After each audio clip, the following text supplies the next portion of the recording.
Happy Sunday and happy preparation for this super new moon and solar eclipse in Aries. Please excuse my voice. I've got a little bit of eclipse plague, shall we say, a little bit of clearing, a little bit of detoxing going on, so I do sound a little nasally today. But this is a super new moon total eclipse in Aries, and there has been so much said about it by so many people for the past few weeks. It's almost as if the Libra lunar eclipse kind of passed people by and everyone is focusing on the solar eclipse. But what we have to remember is that eclipses don't always reveal things straight away. They often conceal things to be revealed at a later date. So if everyone is expecting bells and whistles on Monday, you might be sadly disappointed. Things may happen, but things may happen in the future. These eclipses are setting the tone of events for the next 6 months. And let us not remember, we're going to have another eclipse season as well later in the year towards the autumn. So this isn't the only eclipse that's going to affect us, but it is going to be big and it is going to be really, really powerful. So the energy has been building for quite a few weeks. Some of us feel the eclipse portal's really coming in Pisces season. But my question for you really is, where have you been placing your energy over the past few weeks, over the past few days as well? Are you obsessively looking for the doom-mongering predictions of what this eclipse is going to bring?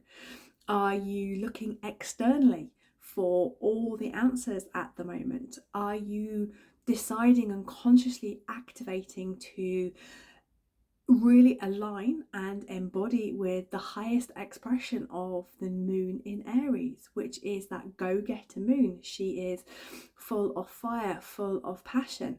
Are you letting go?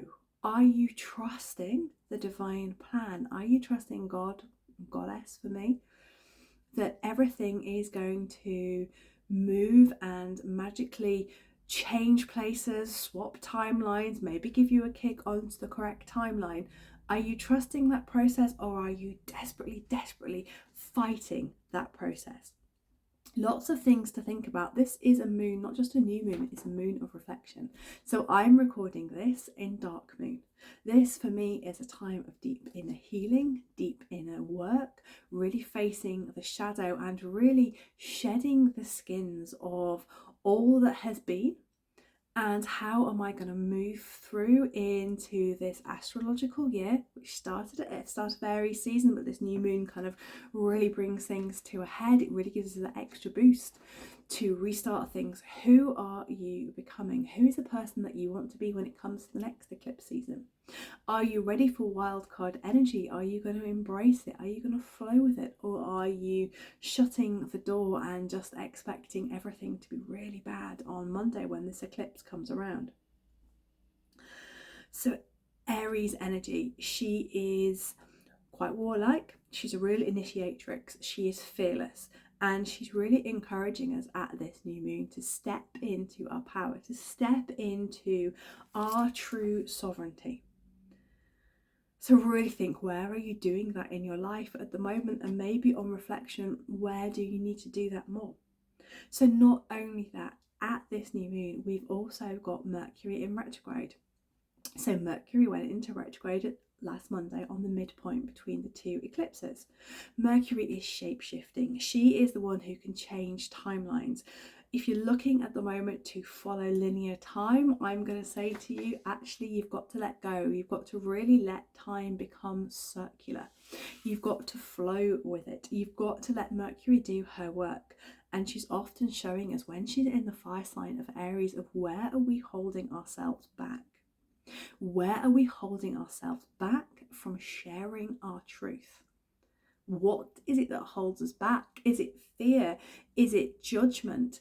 Is it not wanting to be seen? Because this Mercury retrograde is really going to give you a massive kick and tell you it's time to start being who you are. This is the 3 weeks of reflection of where we can see where we're holding ourselves back, and then we can take really empowered, grounded action to be seen once again. So Mercury in retrograde at this solar eclipse is really asking us to reflect. She is asking us to step into our truth, to step into our true alignment. And she's really asking us to be soul-led, heart-led, whichever word you prefer to use. I love to interchange heart and soul, but she's asking you to lead from your heart rather than leading from your ego. And what she's really asking you at the moment is, where are you living in your deep truth? Where are you living with integrity? Where are you living authentically? So when we start to ask these questions to ourselves, we also look at the rest of what is going on in this new moon. So we have Mars, who is the ruler of Aries, still in Pisces. So that is really asking us to shore up our boundaries. Pisces can be very watery, it can be very etheric and ethereal, and we can be very ungrounded when a planet like Mars is in Pisces. So where are your boundaries?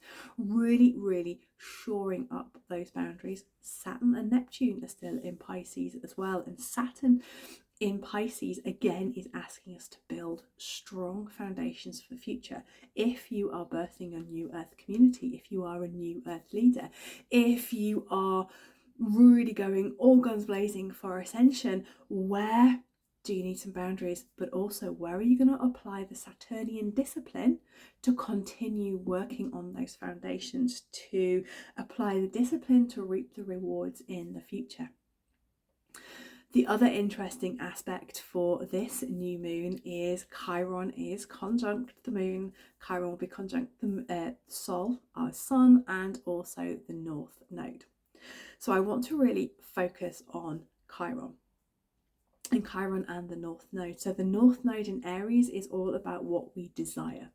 So take a moment. What do you desire? Can you write it down? And then what empowered action are you going to take to start bringing these dreams into reality?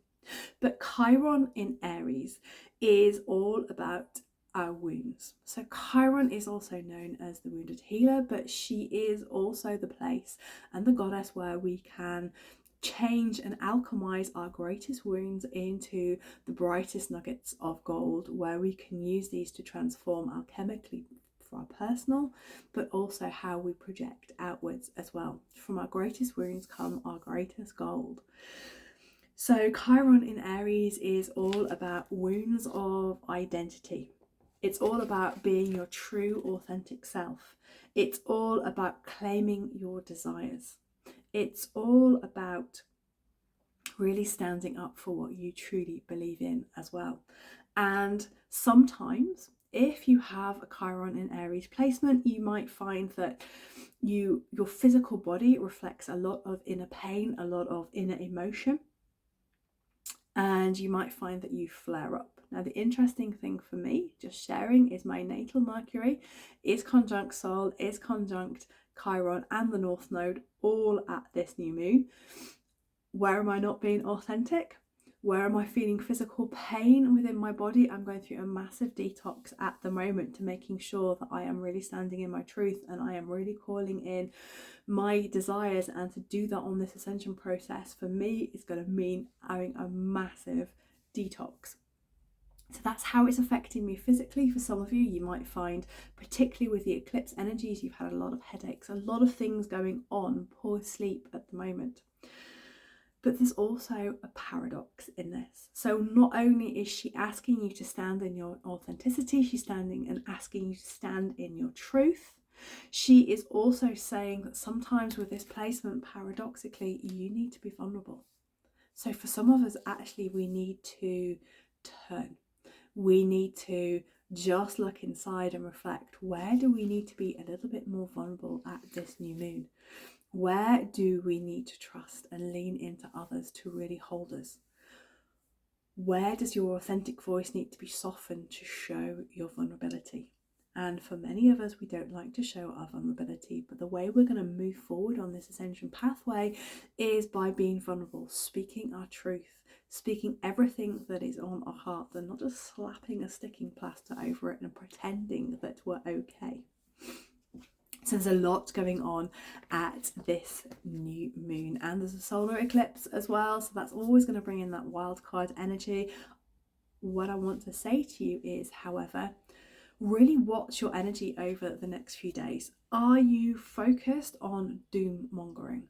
Are you really focused on the worst that could happen with the solar eclipse, or are you focusing internally to do the shadow work? Are you focusing on what needs healing for yourself? Are you flowing with the energy? So my good friend Tim Wild has said it's going to be an eclipse of peace.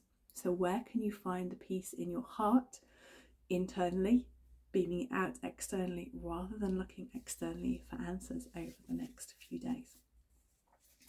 So just before we go, I wanted to pull you an affirmation card for this new moon. And these are my deck, actually. I haven't talked about these for a very long time. If you'd like a copy of them, just drop me a message, because I am selling them. So let's choose an affirmation for this new moon. And the affirmation is, and you probably can't read this, I embrace change and the boundless opportunities that it brings. I embrace change and the boundless opportunities that it brings. Go forward and embrace that eclipse. And if you want to know more about your birth chart and you'd like a birth chart reading with me based on goddess astrology, looking not only at goddess astrology but also your future ascension pathway, drop me a DM and we can arrange that. If you're I'll put the link in the comments because this won't be going on Instagram.